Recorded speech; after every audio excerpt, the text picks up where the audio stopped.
Welcome students. यह video class 11 chemistry unit 1 some basic concepts of chemistry का lecture number 5 है। आज हम लोग शुरुआत करेंगे फार्मूला मास। उससे पहले एक थोड़ा सा रिवीजन कर लेते हैं मोल कॉन्सेप्ट का।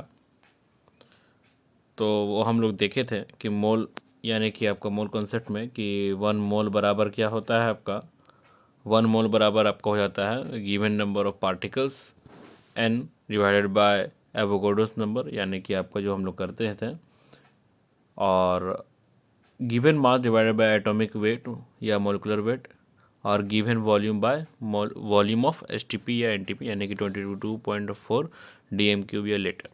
आप उसको यहाँ देख सकते हैं। तो पिछली क्लास में हम लोग ने ऐसा पढ़ा था। नेक्स्ट हम लोग देखते हैं फॉर्मूला मास।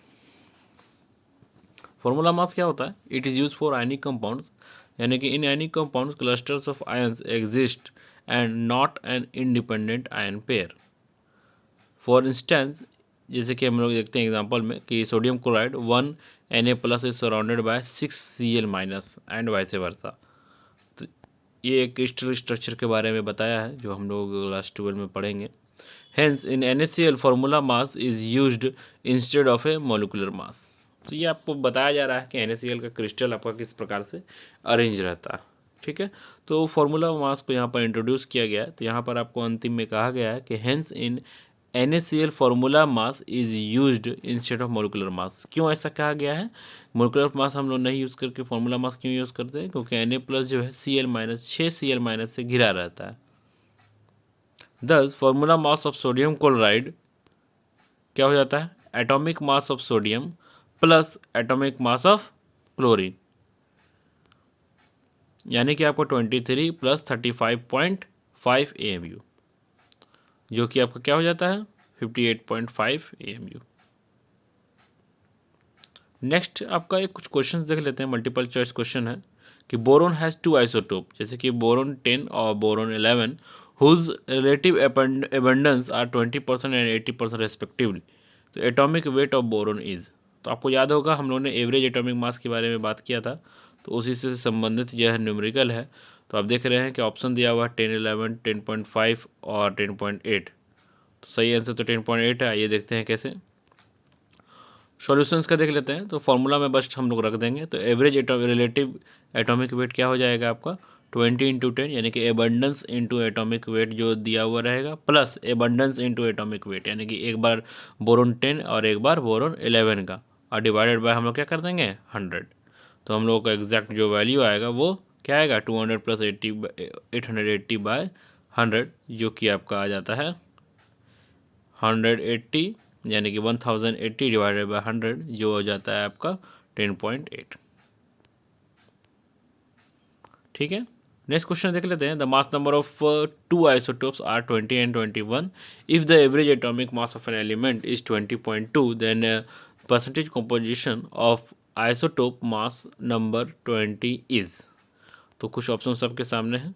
आंसर तो फ्लक्चुएट आपका स्क्रीन पे आपको दिख जाएगा, वो 80 है। तो आइए सॉल्यूशन देखते हैं किस प्रकार से होगा। तो देख रहे हैं कि हम लोगों को पहले से ही दिया हुआ है आपका कि 20.2, यानी कि हम लोगों का एवरेज एटॉमिक मास 20.2 दिया हुआ है, तो वो हम लोग लिख लिए हैं वहाँ पर।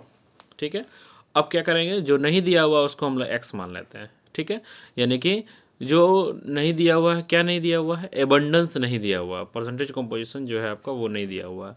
तो 2 आइसोटोप तो दिया हुआ है, तो हम लोग क्या करेंगे, उसका मास लिख दिए 20 × x, यानी कि एबंडेंस। ठीक है, और उसके बाद प्लस 21 × 100 - x, यानी कि अगर मान लीजिए कोई चीज़ अगर x है तो दूसरा चीज़ क्या होगा 100 - x, यानी कि कहने का मतलब है अगर कोई चीज़ आपका एबंडेंस में, यानी कि आपको जो उपलब्ध है वो 20% उपलब्ध है, तो क्या नहीं उपलब्ध है उसका 80%। उसी तरीके से यहाँ पर एक x हो जाएगा और दूसरा 100 - x हो जाएगा, और डिवाइडेड बाय हम लोग क्या कर देंगे 100।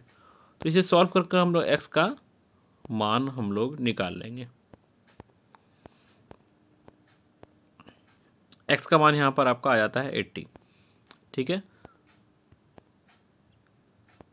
एक क्वेश्चन है, nitrogen occurs in nature in the form of 2 isotope with atomic mass 14 and 15 respectively. If average atomic mass of nitrogen is 14.0067, what is the percentage abundance of 2 isotope. तो ये बस हम लोगों को परसेंटेज एबंडेंस ही पूछा है, direct वही वाला क्वेश्चन है। तो बस हम लोगों को वैल्यू रखना है और आंसर आ जाएगा। तो x का हम लोग को मान निकाल देना है।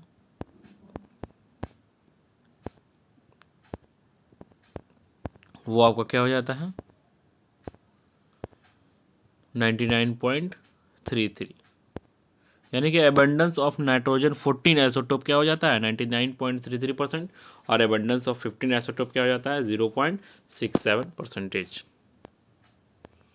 नेक्स्ट आप देख रहे हैं एक टॉपिक शुरू करने जा रहे हैं हम लोग, Avogadro's law and gram atomic wait. तो एटोमिसिटी क्या होता है ये पिछले वीडियो के टॉपिक में हम लोग देख लिए थे और आपको 1 से लेकर 30 तक का एटोमिसिटी हमने बताया था। अब कंपाउंड के बारे में देख लेते हैं। The latest consider the formation of hydrogen chloride यानी कि HCl गैस। तो what are the reactants required. तो HCl बनाने के लिए क्या क्या रिएक्टेंट्स हो सकता है, हाइड्रोजन गैस और क्लोरीन गैस, ठीक है, यानी कि H2+Cl2 आपका मिल जाएगा HCl। तो क्या इज़ द रिएक्शन बैलेंस, क्या यह रिएक्शन बैलेंस है, नहीं है, है ना।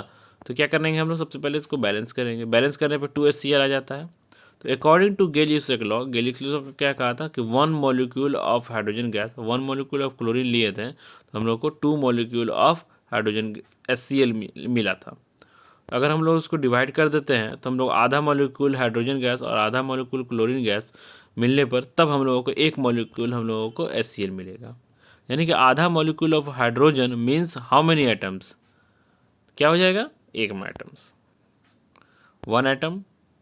और आधा molecule of chlorine means how many atoms, 1 atom, क्योंकि वहाँ देखिएगा H2 है और Cl2 है। आधा मॉलिक्यूल मतलब 1 H, आधा मॉलिक्यूल ऑफ Cl2 मतलब 1 क्लोरीन, इसलिए 1 एटम हम लोग लिखते हैं। तो 1 molecule of HCl has how many atom, 2 atom, एक आपका H का, एक आपका Cl का, ठीक है। तो एटोमिसिटी क्या हो गया, एटोमिसिटी आपका क्या हो गया 2। It is defined the number of atom present in 1 molecule of the element और ए सब्सटेंस। तो एटोमिसिटी इसी को कहते हैं। ये पूरा डिटेल्ड हमने आपको पढ़ा दिया। तो एटोमिसिटी का एक डिफिनेशन अगर आपको लिखना है तो लिख सकते हैं, it is defined as the number of atom present in 1 molecule of that element और सब्सटेंस, ठीक है। टाइप आपका देख लीजिए, जैसे कि आपका Na, K, Al, He, Cu, ये सब आपका क्या हो जाएगा मोनोएटॉमिक। और number of atoms present in 1 molecule could be 2, जैसे कि O2, N2, Cl2, तो ये डायटोमिक हो जाएगा, ठीक है। अगर 3 देखा जाए तो ओजोन का O3 वो ट्राइएटोमिक हो जाता है, ठीक है। अगर 4 देखिएगा तो P4 वो आपका टेट्राएटोमिक हो जाएगा, ठीक है। तो number of atoms present in 1 molecule could be more than 4, जैसे कि S8 वो आपका क्या हो जाएगा पॉलीएटोमिक। चलिए अब हम लोग देखते हैं एवोगाड्रो लॉ। एवोगाड्रो लॉ का कहना क्या है, एवोगाड्रो लॉ का कहना है कि हम लोग एग्जांपल से देख लेते हैं कि let us consider 10 DMQ of ammonia at STP, यानी कि 10 लीटर ऑफ अमोनिया हम लोग STP पे ले लिए। STP का मतलब आपको पता है 0 डिग्री सेल्सियस और 1 atm प्रेशर। तो calculate the number of molecules in 10 DM³ of ammonia. तो नंबर ऑफ मॉलिक्यूल्स देखना है हम लोग को 10 DM³ में क्या होता है, ठीक है। तो what are the 2 units in which the relation is, ठीक है। The relation is between volume and the number of molecules, यानी कि 10 DM³ दिया हुआ है तो वो रिलेशन क्या हो गया वॉल्यूम का, यानी कि लीटर में है तो वॉल्यूम का ही हो जाएगा ना। और पूछ क्या रहा है हम लोगों को नंबर ऑफ मॉलिक्यूल्स, तो वो क्या हो जाएगा हम लोग को नंबर ऑफ मॉलिक्यूल्स से रिलेटेड है। तो हम लोग रिलेशन तो पढ़ ही चुके हैं, तो बस वो वाला रिलेशन हम लोग को लगा देना है। तो हम लोग को पहले से क्या पता है कि 1 मोल इक्वल टू कितना litre of DM³ at STP होगा, या 1 मोल ऑफ कितना मॉलिक्यूल्स होगा, ये दोनों हम लोग को पता होना चाहिए। तो हम लोग को ये पहले से पता है कि 1 मोल क्या होगा आपका 22.4 DM³ एट STP, और मॉलिक्यूल्स क्या हो जाता है 6.022 × 10⁻23 मॉलिक्यूल्स। तो इसी दोनों रिलेशन को हम लोगों को अटैच करके हम लोगों का आंसर निकालना होगा। तो यहाँ पर आप कंक्लूजन क्या कर सकते हैं कि 22.4 DM³ है ना, ये देखिए 22.4 DM³ बराबर क्या हो जाएगा 6.022 × 10⁻23 मॉलिक्यूल्स। वो कहाँ से आया, आपका जो देख रहे हैं ग्रीन कलर का, वहाँ पर आप इसको समझ सकते हैं कि 1 बराबर होता है 22.4 DMQ एट HTP और 1 मोल बराबर होता है आपका 6.022 इंटू 10⁻23 मॉलिक्यूल्स।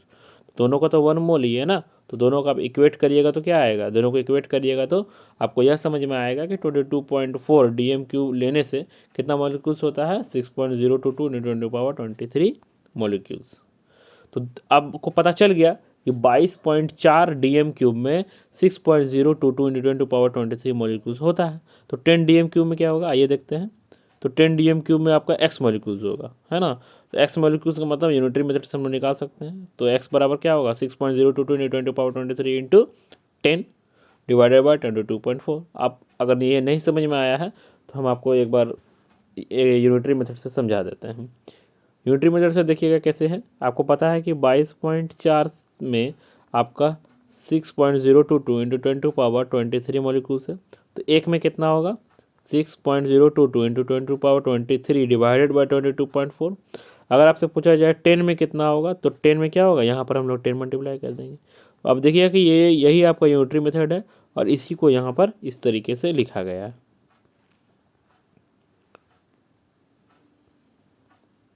चलिए नेक्स्ट देखते हैं। तो एक सॉल्व करने के बाद आपका मॉलिक्यूल्स आता है 2.688 इंटू 10⁻23 मॉलिक्यूल्स। तो आपको यह कंक्लूजन कर सकते हैं कि 10 DMQ of ammonia has 2.688 into 10⁻23 molecules. तो अब दूसरा कुछ एग्जांपल लिया गया है 10 DMQ of butane at HTP, है ना। तो क्या होता है ये देखते हैं।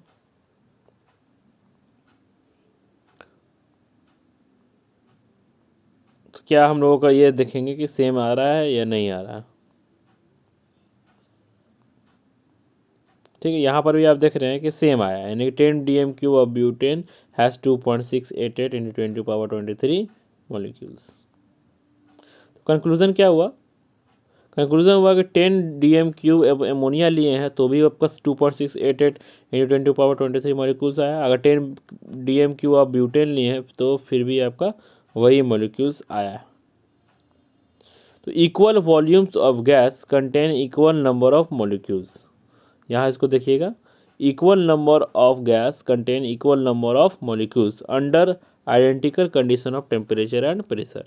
तो यह जो अभी हम लोग जो भी न्यूमेरिकल्स बनाए हैं या जो भी हम लोग एग्जांपल देखें वह आपको समझाने के लिए था कि एवोगाड्रो लॉ क्या होता है। तो एवोगाड्रो लॉ का कहना है कि इक्वल वॉल्यूम ऑफ गैस, यानी कि इक्वल वॉल्यूम्स मतलब 10 DMQ दोनों का लिए थे, has equal number of molecules यानी कि 2.688 इंटू 10⁻23 मॉलिक्यूल्स। ठीक है, तो उम्मीद है कि आपको एवोगाड्रो लॉ समझ में आया होगा। नेक्स्ट देखते हैं। एवोगाड्रो नंबर तो आप लोगों को पता है पहले से ही, ठीक है। तो let us consider one carbon atom but who contributes to mass in a carbon atom. आपको पता है कि प्रोटॉन और न्यूट्रॉन जो है मास को कंट्रीब्यूट करता है, ठीक है। तो but electron has negligible mass, ये तो बात हम लोगों को पता है। तो प्रोटॉन 6 न्यूट्रॉन 6 दोनों को अगर जोड़ देते हैं तो 12, ये रिस्पॉन्सिबल होता है आपका मास का, ठीक है। तो so weight of one carbon atom क्या हो जाएगा, number of particle into weight of each particle. तो नंबर ऑफ पार्टिकल आपका क्या हो जाएगा, मान लीजिए 12 into weight of each particle क्या हो जाता है 1.66 इंटू 10⁻24 ग्राम, जो हम लोग AMU में देखे थे। तो आपका टोटल क्या हो जाता है, wait of one carbon atom 1.992 into 10⁻23 ग्राम।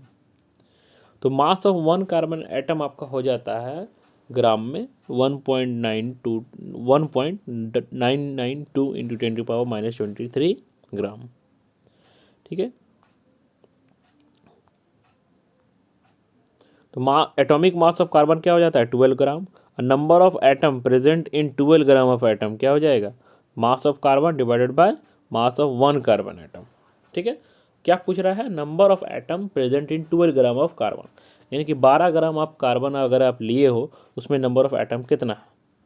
तो मास of carbon divided by mass of one carbon atom. तो मास ऑफ कार्बन तो हम लोग जानते हैं 12 होता है।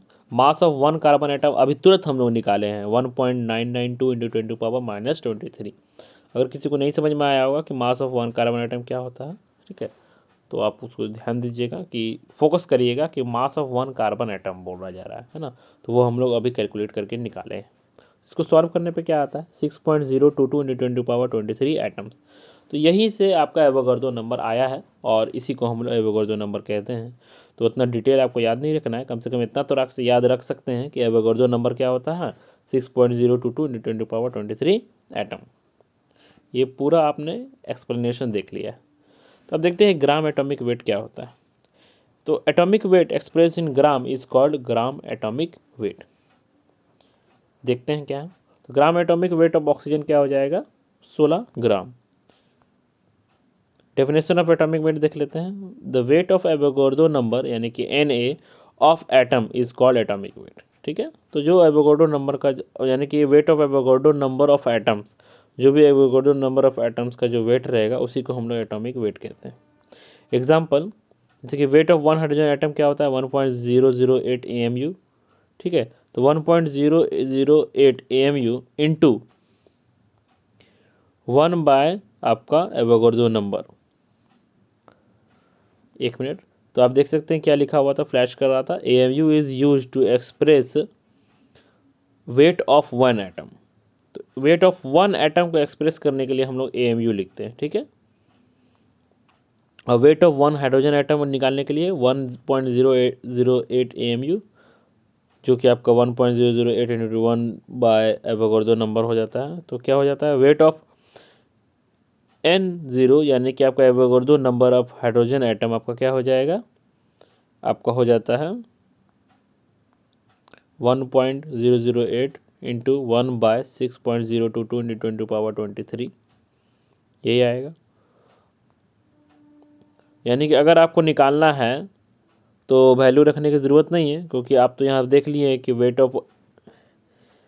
ऑफ एवोगाड्रो H एटम, यानी कि कहने का मतलब क्या है कि वेट ऑफ 1 हाइड्रोजन एटम क्या आ रहा था, 1.008 AMU। इसी को हम लोग कैसे लिख सकते हैं, इसको हम लोग लिख सकते हैं 1.008 इंटू 1 बाय N0 यानी कि एवोगाड्रो नंबर। तो आपसे पूछा जा रहा है कि अगर आपका हाइड्रोजन एटम इतना दिया हुआ 6.022 × 10⁻23 यानी कि Na या N0 में यानी कि N0 एटम में आपका हाइड्रोजन एटम कितना होगा, है ना, यानी कि उसका वेट कितना होगा। तो हम लोग क्या करेंगे, इतना तो पता है हम लोगों को पहले से, इंटू हम लोग N0 कर देंगे। तो यहाँ दोनों जगह N0 आ गया है, तो वो क्या हो जाएगा, कैंसिल, और हम लोगों का आंसर मिल जाएगा। तो weight of N0 hydrogen atoms क्या हो जाएगा आपका, 1.008 ग्राम। तो ग्राम एटम अब देख लेते हैं। 1 gram atom equal to 1 gram atom equal to gram atomic weight, यानी कि 1 gram atom of oxygen 16 gram हो जाएगा, 2 ग्राम आपका 32 ग्राम हो जाएगा।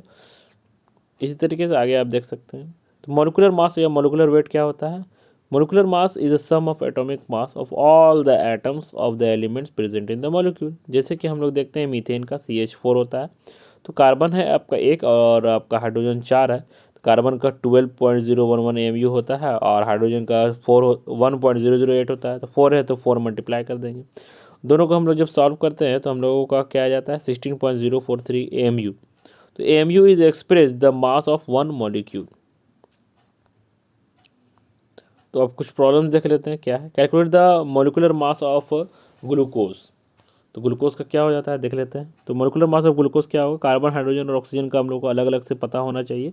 तो हम लोग तो ऐसे जो यहाँ पर लिखा हुआ है 12.011 या पॉइंट डेसिमल में, तो हम लोग जब एग्ज़ाम में बनाते हैं तो हम लोग अप्रॉक्स मान लेते हैं, यानी कि 12 ले लेंगे, हाइड्रोजन का 1 ले लेंगे, ऑक्सीजन का 16 ले लेंगे। ठीक है, इस तरीके से 6 कार्बन है तो 6 × 12, और आपका 12 हाइड्रोजन है तो 12 × 1, और आपका 6 ऑक्सीजन है तो 6 × 16।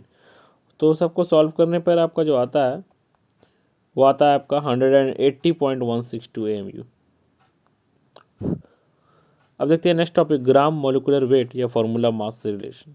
ठीक है, तो ग्राम मोलिकुलर वेट तो पहले भी हम लोग देख चुके हैं। Molecular weight express in gram is called gram molecular weight. Example, gram molecular weight of oxygen क्या हो जाता है, 32 ग्राम। क्यों, क्योंकि gram molecular weight of oxygen gas यानी कि O2 के बारे में बात किया जा रहा है। O का होता है 16, O2 है तो इसलिए आपका क्या हो जाता है 32 ग्राम। ठीक है, नेक्स्ट ग्राम मॉलिक्यूल क्या होता है, 1 gram molecule equal to gram molecular weight. Example 1 gram molecule of nitrogen क्या हो जाएगा 28 ग्राम। क्यों? क्योंकि आप जानते हैं कि N का 14 होता है, लेकिन N2 गैस जो होता है उसका 14 टू 28 ग्राम होता है। ठीक है, next mole concept and molar mass. ये सब हम लोग पहले पढ़ चुके हैं, तो उसको जल्दी से हम लोग स्किप करेंगे। यानी कि 1 mole is the amount of substance that contains as many particles और entities as there atoms in exactly 12 gram of the carbon 12 isotope. तो ये मोलर मास को डिफाइन किया गया है, तो जो हम लोग आपको पहले ही डिफाइन कर चुके हैं पिछले कुछ वीडियो में, और हम लोग एक्सप्लेन भी कर चुके थे। The number of entities in 1 mole is called Avogadro number. तो इस यह पॉइंट रिपीट कर गया है। The mass of 1 mole of substance expressed in gram is called as its molar mass. तो ये डेफिनेशन है, आप लोग इसको नोट कर सकते हैं मोलर मास का। तो molar mass is numerically equal to atomic molecular या फॉर्मूला मास इन यू। ये थोड़ा सा समझने वाली बात है कि मोलर मास जो भी हम लोग बोलेंगे, तो ये हम लोग ऐसा मान सकते हैं कि वो न्यूमेरिकली वो बराबर होता है एटॉमिक या मॉलिकुलर या फार्मूला मास इन यू में। जैसे कि आप देखते हैं कि मोलर मास ऑफ वाटर क्या हो जाता है 18.02 ग्राम। तो मॉलिकुलर मास ऑफ वाटर तो वो क्या हो जाएगा 18.02 AMU। Molar mass of sodium chloride वो होता है आपका 58.5 gram. Molecular mass of sodium chloride वो हो जाएगा आपका 58.5 AMU। तो आप थोड़ा सा ध्यान दीजिएगा कि ग्राम और AMU कहाँ लगाया जा रहा है। तो अगर मोलर लिखते हैं तो ग्राम लिख रहे हैं, मॉलिक्यूलर अगर लिख रहे हैं तो वो AMU लिख रहे हैं। तो इस तरह का आप कुछ ध्यान दे सकते हैं। ग्राम मोलर वॉल्यूम, तब अब देखिए ग्राम मोलर मास तो पढ़ चुके हैं, तो बस वहाँ पर हम लोग वॉल्यूम लगा देना है और STP NTP की बात करनी है। ठीक है, the volume occupied by 1 mole of any gas at STP is known as GMV, यानी कि gram molar volume. Its value is 22.4 litre और 22,400 ml। तो वो लीटर में और ml में। Example the volume occupied bye 44 gram of carbon dioxide, 44 ग्राम यानी कि 1 मोल ऑफ एट STP क्या हो जाएगा 22.4 litre. Next concept of equivalent weight. तो ये इक्विवेलेंट वेट ये पार्ट 1 और पार्ट 2 उम्मीद करेंगे कि हम लोग ये नेक्स्ट लेक्चर में हम लोग इसको कवर करेंगे। उम्मीद करते हैं कि ये छोटी सी वीडियो आपको पसंद आई होगी। Thank you.